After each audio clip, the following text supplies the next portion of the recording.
Hi అండి, అందరికీ నమస్తే. Welcome back to Manu construction YouTube channel. ఈరోజు వీడియోలో మనం గోడలు పగుళ్ళు రాకుండా, అదేవిధంగా చెమ్మలు రాకుండా, ఇంట్లో చిన్న చిన్న ఇబ్బందులు అనేవి తాపీ పని వాళ్ళు ఎదురవ్వకుండా ఉండాలంటే పని ఏ విధంగా చేయించుకోవాలి, ఏ విధంగా చేయించకూడదు అనేది అయితే డీటెయిల్గా తెలుసుకుందామండి. ఈ వీడియోలో ఇన్ఫర్మేషన్ మాకు మంచిగా పని అవ్వాలి, మేము నీట్గా 10 రూపాయలు ఖర్చు అయినా సరే మంచిగా ఇల్లు కట్టుకోవాలనుకున్న వాళ్ళకి నచ్చుతుందండి. కానీ మాకు డబ్బులు తక్కువలో అయిపోవాలి, పని ఎలా చేసినా పర్లేదు అనుకున్న వాళ్ళకైతే ఈ వీడియో చూస్తే కోపం రావచ్చు.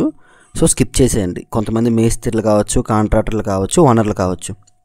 సో నీట్గా పని చేయించుకోవాలనే వాళ్ళు మాత్రమే వీడియో చూడండి. ఎందుకు చెప్తున్నానంటే ఇక్కడ మీరు చూడొచ్చు ఎంత దారుణంగా పని చేస్తున్నారు అనేది ఓనర్కి తెలుసు, పని చేస్తున్న వర్కర్కి తెలుసు. నలుగురు చూస్తే మన మొహం మీద ఉమ్ము వేసేస్తారా బాబు అని కూడా తెలుసు. కానీ భయం బాధ్యత ఏది ఉండదు పని చేసే వాళ్ళకి. ఎందుకంటే ఏమైనంటే ఓనర్ డబ్బులు ఇచ్చిన బట్టే మేము పని చేస్తామంటారు. ఆ ఓనర్కి కూడా తెలుసు ఇంత దారుణంగా నేను పని చేయించుకుంటే ఏం ఫ్యూచర్ ఉంటుంది దీనికని. అంటే ఈ విధంగా చేయించిన అంటే ఒకటి చిన్నిళ్ళైనా పెద్దిళ్ళైనా ఎవరికైనా హౌస్ అనేది ఒక డ్రీమేనండి. మీరు ఏ కన్స్ట్రక్షన్ అంటే అమ్మడానికి కట్టినా, కొనడానికి కట్టుకున్నా, లేకపోతే మీరు ఉండడానికి కట్టుకున్నా, ఏదైనా సరే ఇల్లు అనేది ఒకరి కళ. ప్రతి ఒక్కరికి కూడా సొంత ఇల్లు అనేది. మీరు ఒక మంచి ఇంట్లో ఉన్నారు, మీకు ఇంకో స్థలం ఉండి ఇల్లు కట్టిస్తున్నారు, మంచిగా కట్టించి రూపాయి ఎక్కువ తీసుకుని అమ్మితే తప్పు లేదండి. మేము ఉండం కదా, ఎవడో ఉంటాడు, ఎవడో కొంటాడు. పాప మా కొనేవాడు కూడా కష్టపడే కదా కొనాలి.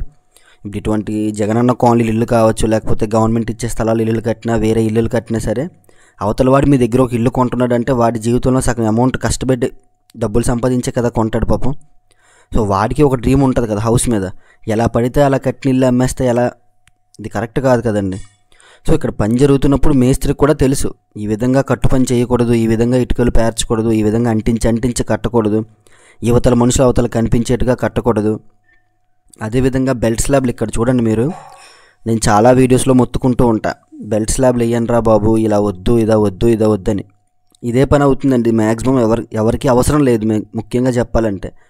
ఏమైపోతుందిలే, ఏం పర్లేదని. కానీ పగుళ్ళు బేట్లు ఇచ్చిన తర్వాత వాటికి అయ్యే ఖర్చులు మీకు అర్థం కావట్లేదు అంతే. ఒక దీంట్లో నుంచి చెమ్మ వచ్చిందంటే ఆ పెయింటింగ్ మొత్తం రూమ్ పాడైపోయినట్టే. ఇక్కడ మీరు చూడండి, ఒక్క ఇటుక కూడా అంటలేదు. ఇంత దారుణంగా గోడలు కట్టారనే చూడండి. ఆ స్లాబ్ కింద కూడా సరిగ్గా ప్యాకింగ్ అవ్వలేదు. ఈ లింటలు ఎక్కించారు, అక్కడ గుమ్మం పెడతారు, ఆ గుమ్మానికి చిమ్ములు కొడితే అది ఏం కాస్తుందండి చూడండి ఒకసారి. ఆ కాంక్రీట్ అనేది ఏమైనా కాస్తుందా? ఇక్కడ గుమ్మంకి సిమ్ములు కొట్టాలి. సిమ్ములు కొట్టినప్పుడు కొంచెం ఎక్స్ట్రా కొడితే పరిస్థితి ఏంటి? సో ఇటువంటివన్నీ ఓనర్ల దగ్గరుండి చూసుకోవాలండి. ఇక్కడ చూడండి మెట్లు ఎంత దారుణంగా కట్టారో చూడండి. కాంక్రీట్ లోడ్ ఎక్కడుంది, మెట్టు ఎక్కడుంది, ఒక మెట్టు కట్టడానికి ఎన్ని ఇటుకలు ఉపయోగించారు? సో ఇటువంటి తప్పులు మీ కళ్ళ ముందే జరుగుతున్నప్పుడు, ఒరే బాబు మేము ఇంత కష్టపడి ఇల్లు కట్టుకుంటున్నారా నాయన, ఇలా కాదురా, ఇది మీరు తీయండి, నీట్గా మళ్ళీ పని చేయించండి అని చెప్పాలి. ప్రమాదం శాతం ఏదైనా జరిగితే పరిస్థితి ఏంటండి? ఈ గ్రౌండ్లో అయిపోయింది, 2వ ఫ్లోర్లో 3వ ఫ్లోర్లోనూ ఈ విధంగా కడితే ల్యాండింగ్ ఏదైనా అయితే మనుషుల జీవితాలు కోల్పోరా అండి? చెప్పండి మీరే నన్ను. సో ఇంత దారుణంగా పని చేస్తున్నప్పుడు ఓనర్లు కూడా అడగరండి. ఒక దగ్గర పని చూసి ఇంకొక దగ్గర పని చూసి కూడా అడగరు. యూట్యూబ్లో చూసో, లేకపోతే వీడియోస్లో చూసో, లేకపోతే పక్కన ఇంకోటి పని చేస్తున్నప్పుడు కనీసం చూసి కూడా చెప్పొచ్చు, ఎవరు నాయన ఇలా కట్టకూడదురా, ఇలా చేయకూడదురా అని. కానీ వాళ్ళకు కూడా పని అయిపోవాలి. కొంతమందికి కాంట్రాక్ట్కి అడిగినప్పుడే చెప్తామండి, ఏంటి ఈ విధంగా కాదండి, పని ఈ విధంగా చేయించుకోవాలి, అక్కడ ఒక 50,000 1,00,000 కలిపి అవుతుంది, లేదా దానికి ఇంత ఎక్స్ట్రా అవుద్దంటే మేము ఉండంలే, మాకు ఆ ఇల్లు అవసరం లేదులే, ఎవరు తక్కువ చేస్తే వాళ్ళకే పని ఇస్తాంలే. ఈ తక్కువకు ఒప్పుకున్న వాళ్ళు కూడా కనీసం చెప్పాలి కదండి, ఇంత దారుణంగా పని ఉంటుంది, ఇలా కాదు, నీట్గా మీరు పని చేయించుకోవాలంటే దానికి ఇంత డబ్బులు పెట్టుబడి పెట్టాలని. అక్కడ ఎవరు ఉంటారులే, అక్కడ అవసరం లేదులే, ఇక్కడ అవసరం లేదులే, సో మీకు పని పూర్తి అయిపోవాలంటే ఇంత తక్కువలో పూర్తి చేసేస్తాం. ఇది ఏమైనా పని అంటారండి దీన్ని? ఇప్పుడు మీరే చెప్పండి. ఆ ఇల్లు కొనుక్కున్నవాడు కానీ, ఇంట్లో ఉన్నోడికి కానీ మనశ్శాంతిగా ఉండగలడా? కరెక్ట్గా చెమ్మలు వచ్చినా ఏ వచ్చినాను అంటే నేను చెప్పేది ఏంటంటే, పని జరుగుతున్నప్పుడు భయం బాధ్యతగా పని చేసేవాడు చెయ్యాలి, చేయించుకుంటున్న ఓనర్ కూడా బాధ్యత అనేది ఉండాలి. అక్కడ ఏదైనా తప్పు జరిగితే 10 రూపాయలు ఖర్చు అయినా రైట్ చేసుకోవాలి.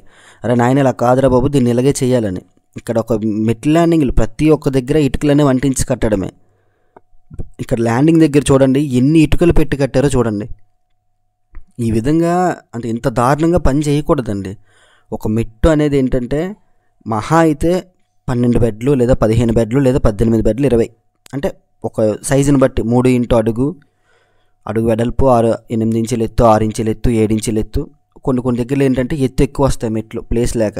అలాంటి దగ్గర కొంచెం ఎక్కువ ఇటుకలు అవ్వడం సహజం. ఇక్కడ ఇంత ప్లేస్ ఉండి నీట్గా మెజర్మెంట్ చేసుకొని ఎక్కించవచ్చు. కానీ చూడండి ఏ విధంగా చేశారు. అదేవిధంగా ఇక్కడ చూడండి ఇటుక బెడ్లు ఎలా పేర్చారో. మొత్తం అంతా టోటల్ వేసిన లైన్లు మొత్తం కామన్ బ్రిక్ వర్కే, ఇంక ఇంగ్లీష్ బ్రిక్ వర్క్ లేదు. ఒక నిడుగు బెడ్డ ఒక అడ్డు బెడ్డ కూడా లేదు, ఏం లేదు పైన చూసుకున్నట్లయితే.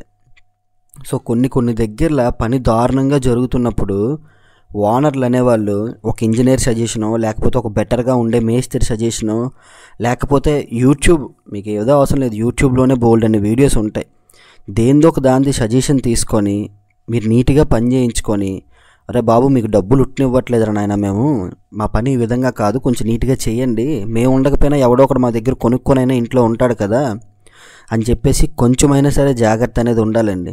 మీరు ఈ విధంగా పని చేస్తే ప్రతి ఒక్కరి పని పాపం ఇలానే అవుతుంది తప్పించి ఎవరి ఇల్లు బాగుపడదు. వర్క్ జరగడానికి ముఖ్య కారణం ఇంకోటి ఉందండి, మార్కెట్లో ఉండే మనుషులు. మీ పక్కింటోలో ఎదురింటోలో ఒక మేస్త్రితో పని చేయిస్తారు, వాడితో ఎంత నరకం చూసారో, వాళ్ళ పని ఎలా ఉంటుందో తెలుసు, అయినా సరే బాగా చేశాడండి, సూపర్ పని, బాగుంది, ఇచ్చేయండి పర్లేదు అంటారు. సో ఒకళ్ళ పని ఇలా చేస్తున్నారండి, ఇలా కాదు మేము ఇంత నరకం చూసాం, వేరే మేస్త్రితో నీట్గా పని చేయించుకోండి, లేకపోతే ఆయనకి ఏం తెలియదని స్టార్టింగ్లో మీకు ఏం చెప్పరు, సగం బిల్డింగ్ అయిపోయి పూర్తయ్యే ముందు తెలుస్తుంది అనమాట. ఓ నాయన వీడితో పని ఇంత నరకంగా ఉంటుందంటే. మాకు పెట్టాడండి చిన్న ఇబ్బందులు, కానీ ఏం చేస్తాం, చెప్పండి మేషరు, లేకపోతే చెప్పండి నేను కడతానని చెప్పండి బుర్ర తినిసిడని మీకు అప్పచెప్పాను అంటారు. సో ఎలా ఉంటుందంటే, నేను ఇంత దీనిగా మొత్తుకుంటుంది ఏంటంటే అండి, మీరు ఆ విధంగా వర్క్ చేయించడానికైనా ఇటుక బెడ్లు అదే రేటుకి కొంటారు, అదే సిమెంట్ కొంటారు, అదే కూలీలు ఇస్తారు. ఆ కూలీలో 10-20 అంటే ఎస్ఎఫ్టీకి 270 దగ్గర ఒక 300 ఖర్చు అవ్వచ్చు. మెటీరియల్ కాంట్రాక్ట్ ఇంకొక 50 రూపాయలు కలిపిసి తీసుకున్నా సరే వర్క్ నీట్గా ఉంటుంది కదా. అంటే మీరు నెక్స్ట్ జనరేషన్కి మీ పిల్లలకి ఇచ్చే ఏదైనా ఉందంటే అది సైటే, అంటే ఇల్లు. ఖాళీ స్థలం ఇచ్చారనుకోండి, వాళ్ళకి నచ్చిన విధంగా కట్టించుకుంటారు. కానీ మీరు ఇల్లు కట్టించి ఇచ్చారంటే అది బాగుండాలి. వాళ్ళు నెలకొకసారి, 10 రోజులకు ఒకసారి, సంవత్సరానికి ఒకసారి మదుపులు పెట్టినట్టు ఉండకూడదు. మనమైనా సరే ఇప్పుడు సెకండ్ హ్యాండ్లో బండి కొన్నామంటే దానికి ఒకటి పెడుతుంటాం, అలాగా అప్పుడు మీరు పెడుతూనే ఉండాలి. ఇంకింటికి ఒకటి పోతే ఒకటి వస్తూనే ఉంటుంది. ఈ కట్టు పనులు చిన్న పగుళ్ళు ఇచ్చి చెమ్మలు వస్తే ఇంకా తీర్చుకోగలరు. ఇవేమైనా పెద్ద క్రాక్లు ఇచ్చి స్లాబ్లు ఏమైనా డ్యామేజ్ అయ్యి అనుకోండి, ఐరన్ పింపర్ పట్టింది అనుకోండి, ఇల్లు పెచ్చులు పడిపోవడమే. 10-20 సంవత్సరాలకే పెచ్చులు పడిపోయి ఇల్లును కొట్టేయాలన్నట్టుగా ఉంటుంది. అప్పుడు మిమ్మల్ని తిట్టుకుంటారు, ఏమి ఇల్లు కట్టారా బాబు, మాకు ఎందుకు ఈ తలనొప్పి చేశారని. సో నేను ఏం చెప్తున్నానంటే, మీరు ఎలానో బడ్జెట్ పెడుతున్నారు కదా, వర్క్ నీట్గా చేయించుకోండి, అంతే తప్పించి ఇంకేం లేదండి స్వార్థం. నేను ఒక్కడనే పని చేసేయాలి, నా పని ఎలా ఉంటుందని నేను చెప్పట్లేదు. కొన్ని విలేజెస్లో మేస్త్రీలను చూస్తే బంగారం అనిపిస్తుంది, ఎంత నీట్గా పని చేస్తున్నారో తెలుసా అండి. చెన్నై, హైదరాబాద్ సిటీస్లో కూడా ఆ విధంగా అంత బాగా వర్క్ చేస్తున్నారు. ఒక ఇంజనీర్ లేకపోయినా సరే అంత నీట్గా వర్క్ చేయడం కష్టం, కానీ వాళ్ళు చేస్తున్నారు అక్కడ విలేజెస్లో. కానీ టౌన్లో, సిటీస్లో మాత్రం కంపే అంత. మెయిన్ దీనికి కారణం పక్కింటోడు ఎదురింటోడు అప్పచెప్పిన పనులు సగం కారణం అండి. ముఖ్యంగా చెప్తున్నాను, ఒక నీట్గా పని చేస్తున్నాడు, ఈ విధంగానే ఉంటుంది వర్క్ అంటే, అచ్చా మా మేస్త్రి బంగారం, ఆడు ఇంకా బాగా చేస్తాడు, మీకు ఎందుకు ఆడి చేతిలో పెట్టండి, ఇదే జరుగుతుంది. సో అక్కడ ఆడి పని ఎంత వరస్ట్గా ఉంటుంది, లేదా ముందు సైట్ ఏ విధంగా కట్టాడు, గోడలు ఏ విధంగా ఉన్నాయి, ఇవన్నీ అనవసరం అనమాట. ముఖ్యంగా ఏంటంటే టైము, అనుకున్న టైం కంటే ముందు అయిపోవాలి, అనుకున్న డబ్బుల కంటే ముందు అయిపోవాలి. అంటే డబ్బులు తగ్గిపోవాలి, పని ముందు అయిపోవాలి, బిల్డింగ్ కూడా ముందే పోతుంది, అదే కన్ఫర్మ్. మీరు ఏం చేయించినా సరే, ఇండివిజువల్ హౌస్ కన్స్ట్రక్షన్ అయినా, అపార్ట్మెంట్ అయినా, గ్రూప్ హౌస్ అయినా, పని అనేది ఈ విధంగా చేయించుకుంటే బాగుంటుంది అని ఒక థియరీ ఉందండి. దాని ప్రకారం పని చేయించుకోండి. ఎందుకంటే ఈ రోజుల్లో రూపాయి పెడుతున్నారంటే అది రెండో రోజు ఒక రూపాయికి ఇంకో రూపాయి కలిసి రావాలి తప్పించి ఒక రూపాయికి 10 రూపాయలు ఖర్చు అవ్వకూడదు. పని నీట్గా చేయించుకోండి, క్యూరింగ్ బాగా చేయండి. ముఖ్యంగా క్యూరింగ్ కూడా చాలా ఇంపార్టెంట్ అండి బిల్డింగ్కి.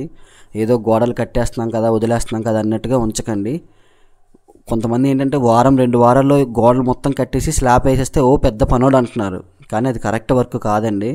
కన్ఫామ్గా బ్రిక్ వర్క్ అంతా కంప్లీట్ చేసి మీకు స్లాబ్ వేయడానికి మినిమం 1 మంత్ పడుతుంది, లేదా అట్లీస్ట్ 3 వీక్స్ అయినా సరే కంపల్సరీగా పడుతుంది. అలా వేస్తేనే దానికి క్యూరింగ్ పీరియడ్ అనేది వస్తుంది, అంతా బాగుంటుంది. ఎందుకంటే ఒక రోజు క్యూరింగ్ చేస్తే 20%, రెండో రోజు 30, మూడో రోజు 40, 60, 80 ఆ విధంగా స్ట్రెంత్ పెరుగుతూ ఉంటుంది అనమాట. సో దానికి 100% స్ట్రెంత్ వచ్చినప్పుడే మీరు గోడలకు సెంటరింగ్ అనేది కొట్టుకొని నీట్గా స్లాబ్ వేయాలి. ఈ వారం కడుతున్నారు, వచ్చే ఆదివారంకి అయిపోవాలి స్లాబ్, అంతే. ఆ విధంగా ఉన్నారు ఓనర్లు. దయచేసి ఆ విధంగా పని చేయించుకోకండి ప్లీజ్, చెప్పింది వినండి అందరూ కూడా. అదేవిధంగా వీడియోలో ఎవరికైనా కోపం తెప్పించుంటే ఏమనుకోకండి. కొంతమంది బ్యాడ్గా కామెంట్లు కూడా పెడుతున్నారు, మెసేజ్లు కూడా ఇన్స్టాగ్రామ్లో కొంతమంది చేసి ఇలా అనాలని చెప్తున్నారు, కానీ నేను అవేం పట్టించుకోను. సో చెప్పాలనుకునేది చెప్పాను, అర్థం చేసుకున్న వాళ్ళు అర్థం చేసుకుంటారు అనుకుంటున్నాను. సో ఖర్చు పెట్టే ముందే వర్క్ నీట్గా జాగ్రత్తగా చేయించుకోండి. ఎందుకంటే మీరున్నా లేకపోయినా ఇల్లు మాత్రం అలానే ఉంటుంది మీ నెక్స్ట్ జనరేషన్కి. సో వాళ్ళకి ఇచ్చే బహుమతి ఇదే కాబట్టి కొంచెం నీట్గా పని అనేది చేయించుకోండి, అంతే తప్పించి ఇంకేం లేదు. సో అది అర్థం చేసుకుంటారు అనుకుంటున్నా. Thanks for watching. వీడియోలో ఇన్ఫర్మేషన్ మీకు వర్త్ అనిపిస్తే తప్పకుండా వీడియోకి ఒక లైక్ చేయండి. ఇటువంటి కంటెంట్ ఇంకా కావాలి అనుకున్నట్లయితే తప్పకుండా సబ్స్క్రైబ్ చేసుకోండి. వర్క్ డీటెయిల్స్ ఫుల్గా మన ఛానల్లో ఉంటాయి, చూడండి వీడియోస్ నచ్చితే. జై హింద్.